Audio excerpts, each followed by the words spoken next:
Hey, I'm September Smith, and this is the She's All That podcast, Season 2.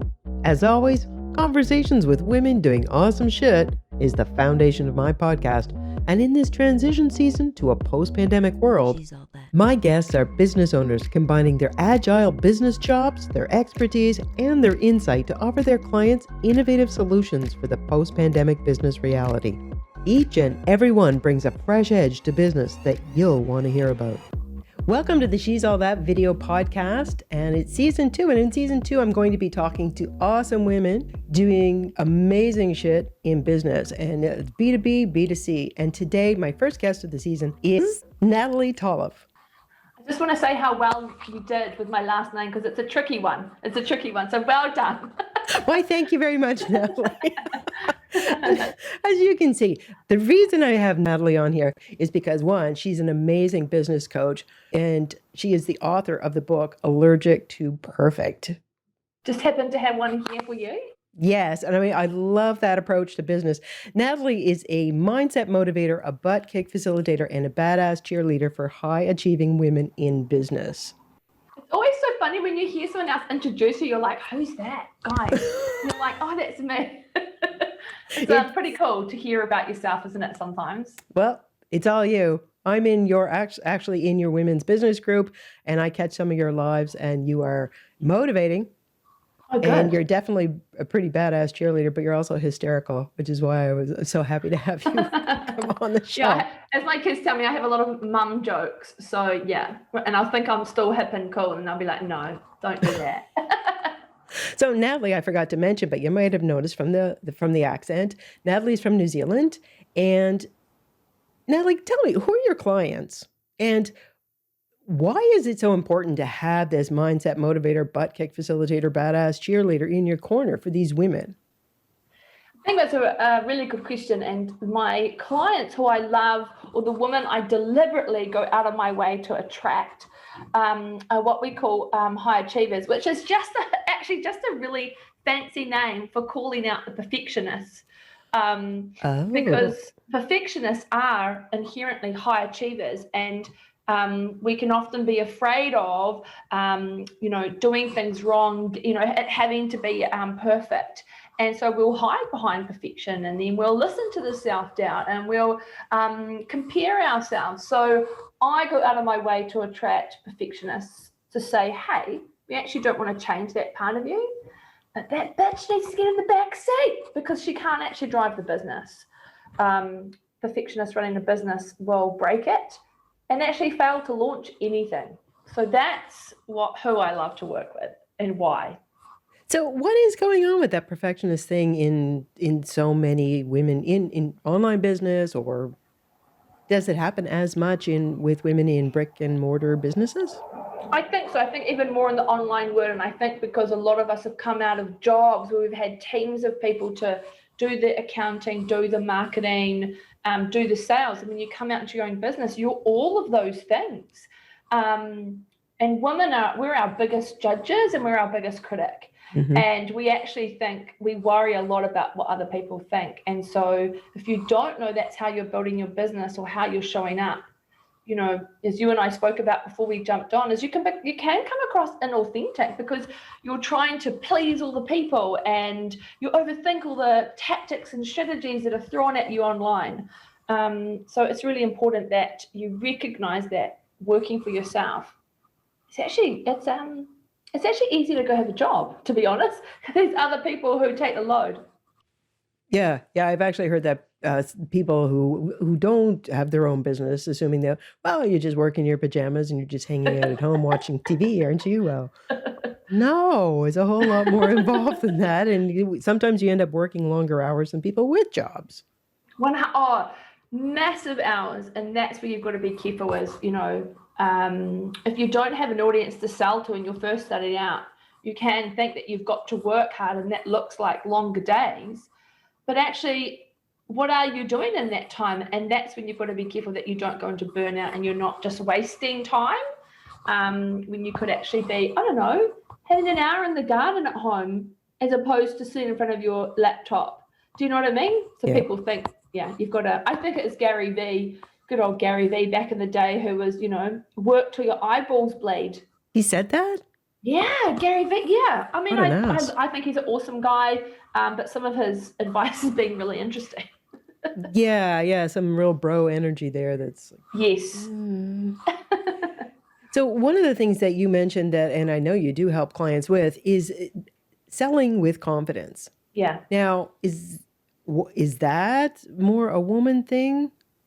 And is it related to that perfectionism thing? All of that, 100%. So an example of how a man sells versus a woman. So let's pretend I'm a man and I'm going to say, hey, September, would you like to buy this pen? You mentioned to me the other day you were interested in it. And you'd be like, yeah, I am. Great. The price is $50. Okay. Right? That's how a man sounds. This is a woman. So, September, I've got this pen and I know you were really interested in it. But before I show you, I'm going to give you 50% off straight away. And I'm actually going to give you two. And in a month's time, I'm going to follow you up and probably give you another whole packet. Would you like to see it? What is going on with that? But it's the judgment thing. With a perfectionist, we can see all the things that aren't right yet.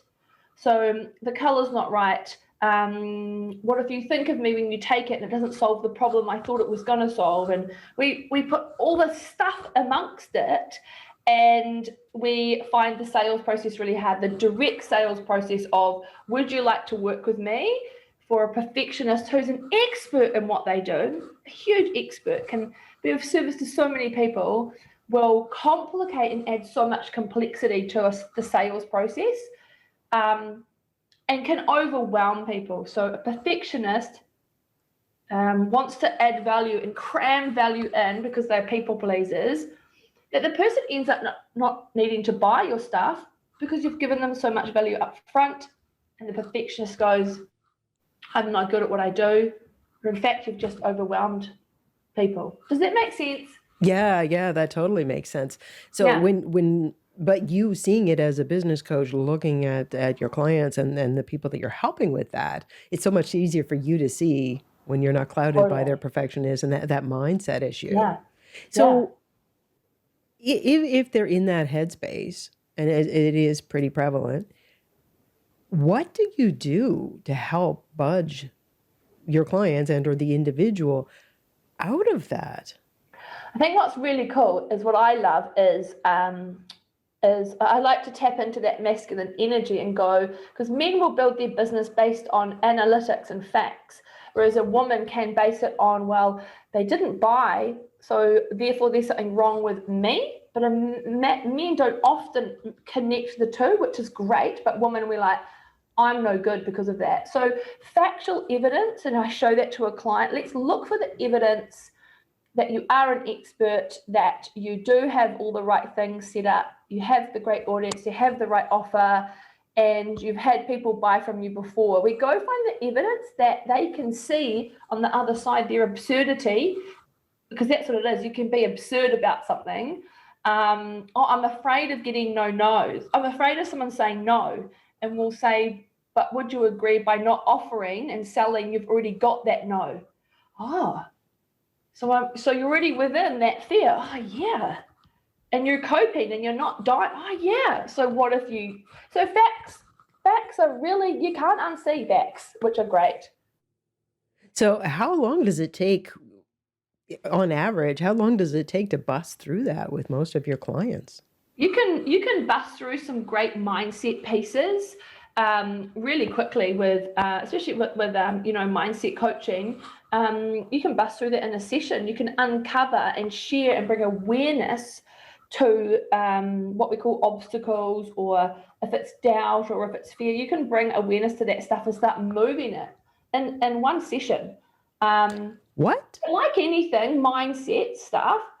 It's like toothpaste. You have to use it. You have to brush your teeth twice a day. Mindset, you have to do it every day. You're not just suddenly, I'm cured from doubt, right? It doesn't work that way. So it's an ongoing process. Do you find most of the people that are working with you, that you help get them through that, stick with you just to have a little bit of that Natalie energy to kind of keep them in that mindset? Yeah, it's a funny thing with coaching is you don't want to become an enabler, that they can't run or make business decisions without you. So part of my job is that balancing of I'll be your cheerleader, I'll be your support, but actually you also know what to do. So what if you backed yourself? But yeah, doing business alone is boring and it's hard. So I have a great group, a private group of clients who we hang out with on a weekly basis. We're getting shit done. We're doing strategy all the time. We're busting through obstacles, and doing it with other people who are like-minded is next level. So yeah, it's that balance of you making your own decisions because you know what to do because you're an intelligent woman, but also having me as someone described me the other day as their business wife. Wow. But also like having a business partner. A lot of people are in business alone, and having a sounding board is really important. So important. I was just thinking that as you were saying it, one of the biggest values is having somebody that's, as you say, these are intelligent women. Yeah. Somebody of equal intelligence, but a greater depth of experience in business that can kind of look at it with outside eyes and go, yeah, it's this, and move that over there and stop being so self-defeatist. Pretty much. And I think it's really important that whoever you decide becomes your sounding board, because some people use their friends, which is great, is what can happen is collusion can happen. So I could say to you, oh, it's okay, September, that you didn't do that and that you've had that idea for ages. It's actually not okay. Let's unpack it. Why haven't you? Why not? And then let's change tack. So you got to be careful that it's not someone who's going to just let you get away with stuff. Yeah. You're getting stuck in your own way. Oh, God, yes. Yeah. So you're kind of like, no bullshit, feet to the fire, not let you away with kind of sliding out from under where you should actually be. Yes, but it's funny, like I actually do it in a really empathic way, because if you're ready to make that decision, I suppose it's like, I don't know, in New Zealand we have bungee jumping, which you're literally jumping off bridges held by elastic bands. Like, yeah, that's crazy stuff. But I kind of think of coaching like that you've got yourself onto the bridge, you've signed up, you're hooked onto the bungee, you're about to jump off, and you know you want it, but you're just really scared. So you give someone the countdown and they will jump off at that one. What isn't okay is then trying to get someone to jump off when they're not ready. So as a coach, you've got to, it's a fine line that I'll butt kick when I have to, but I'll also, there's time to pull right back and sit in, because business gets messy, emotionally gets very messy. So there's times in there where the butt kick needs to be left at the door and we come in and we I just bring that humanness and going, yeah, this is a shit time, but it won't last, and it's just that kind of stuff. That's amazing, knowing when to push and when to hold. Yeah, totally. That's lovely. Exactly. Push and hold. That's nice. Yeah. Oh, we all need that. Yeah. Well, you have not been a coach your entire career. You had other businesses in the past. How did you come to be doing this business with all these women entrepreneurs? Such a funny question, this, because I'm like, oh man, I'm going to try and keep it short, but it's really hard to not just it's like, here's my whole CV. So I'm going to try and not do that. Do what you want. So the reason I'm such a big, I suppose, ambassador of imperfect action and becoming allergic to perfect is I'm actually a chef by trade. So culinary trained chef. I'm a classically French trained chef, which meant I had a 3-year apprenticeship in 5-star hotels. And to become a top chef, guess what you had to have? You had to have perfection. Because you have to be able to show up every night, repeat the same dishes 100 times over, and then come back the next day and do it again.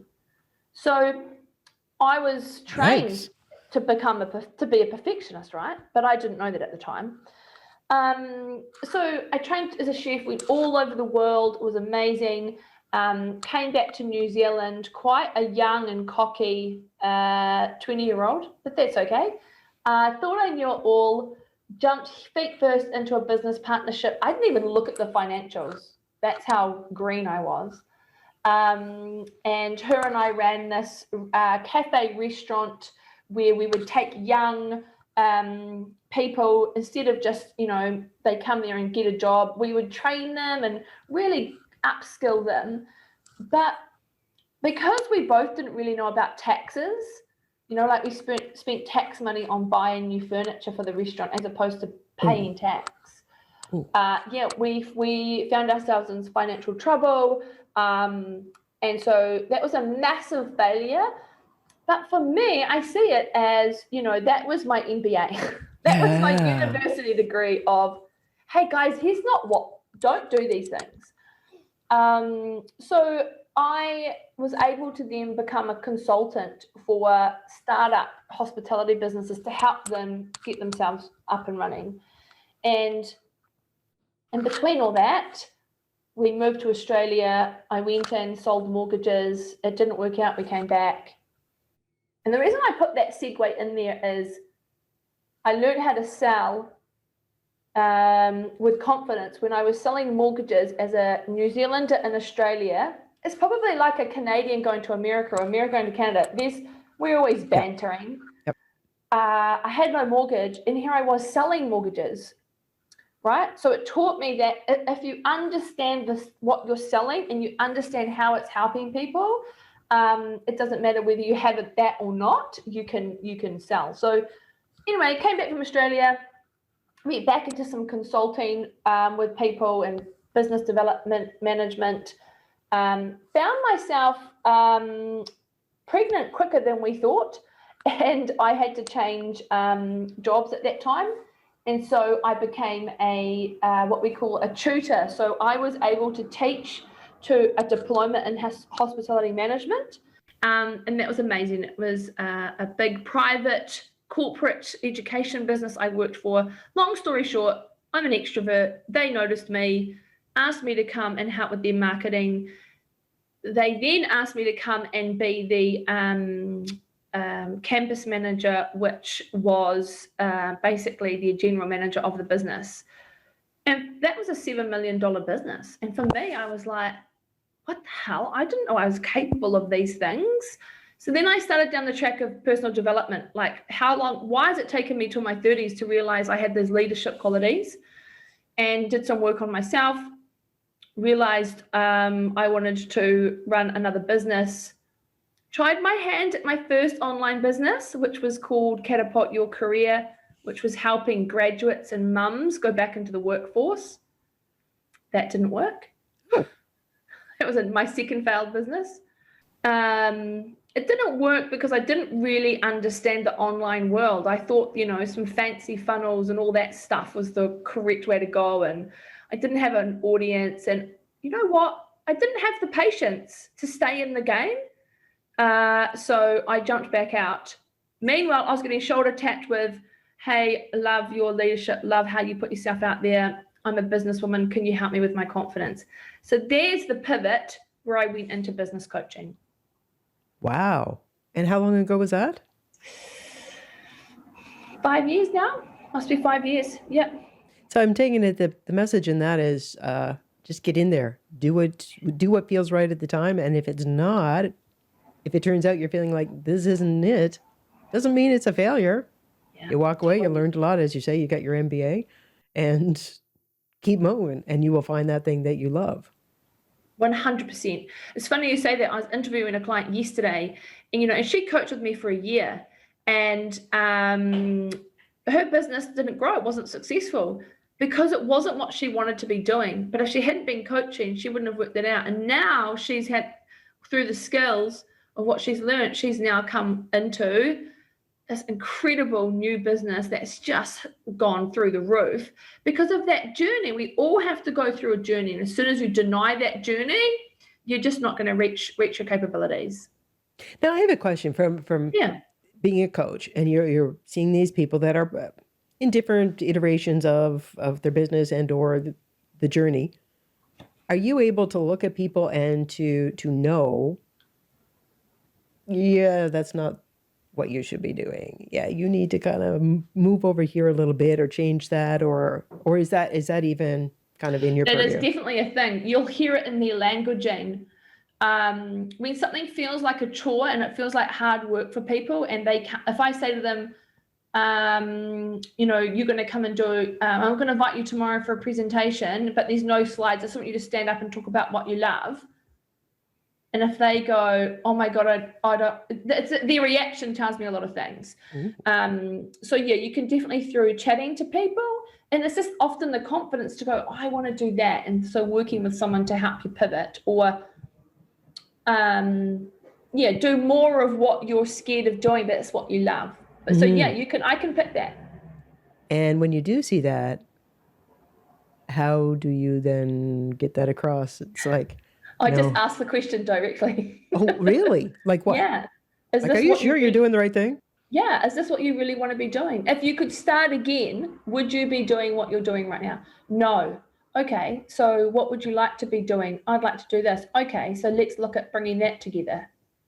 So do you work with women who are just kind of in the nascent stages of their business? They know that they want to do this. They're planning to do an online business. Because it sounds like if they had somebody like you kind of with them from the beginning, so they didn't have to wait a few years to have somebody like you go, no, you shouldn't be there. You might want to think about something else. Do you work with women who are just getting started? 100%. So I can work with just getting started. It's just an idea, and I can help with people who are startups, so they're in it. I work with women who have been in it for a long time. Because we can all get stuck in our own ways at whatever stages of our business. So my niche isn't my niche. My niche isn't. I say niche. Okay, great. It isn't dependent on where your business is at. It's dependent on who you inherently are. So if doubt is in your way, if you feel like you're lacking confidence, and you know that your perfectionist is causing procrastination, then my style of coaching is powerful, because through accountability and questioning and butt kicking and cheerleading, we get there. Now, accountability, I hear a lot about that. Yeah. I'm in online business, and I see it in the forums, and other people that I follow are talking about accountability. What role does accountability play in the entrepreneurs, especially if you're developing your business? What role does that play in the success of your business? Think of accountability like a personal trainer. If you have a personal trainer, you're less likely to cancel on them every week. You're more likely to show up. So accountability gets you to become more consistent. Accountability acts as a mirror, because if, say, for example, so my clients check in on a Monday, this is my focus for the week, and then they check in the following week and reflect on the past week. When you're accountable for, did you do those things or not, and why not? And you have to reflect, and you have to discuss obstacles, and you have to move forward all the time, you just get there faster. And you can't sit in your shit. You have to go, oh my gosh, I didn't do that thing on my list again. Why not? What's it really about? You can't sit in your shit. Words of wisdom, baby. I'm getting a t-shirt made. People might wonder what I'm talking about, but I love it. I love it. So now, is this something that everybody needs consistently, or do you find your clients are, this week they're kind of like, yeah, you need the accountability, or this month, and then other times it's like, honey, you're getting way too deep in the perfectionism, or is it all just an ongoing bundle? It's ongoing. It's something that I have for all of my clients, no matter if they're in my accountability and support only group, or if they're a full one-to-one client. The accountability piece of, because it anchors the brain. So every Monday, the brain knows that it's going to be showing up and focusing. And so guess what you just naturally do without even thinking about it after, 3 months? You focus, what am I doing this week? And it becomes a great habit. And as we know through athletes, through successful business people who've gone before us, it's the consistent strategic actions that build success. Yeah, and as I've discussed with my partner, he's employed, and one of the things that if you're an employee, you don't have to on Sunday night or Monday morning go like, what am I doing this morning, or what is next week going to look like? Somebody's already decided it. It's already scheduled. You're a cog in a big machine. Whereas if you're your own business person, you've got to be planning and organizing all of that stuff. So to have somebody like that can get you kind of on the roll and have you triggered to that accountability and knowing. So when you come in on Monday morning, you know what you're doing. Yeah. And then there's the power of, when you do it with a group, is you will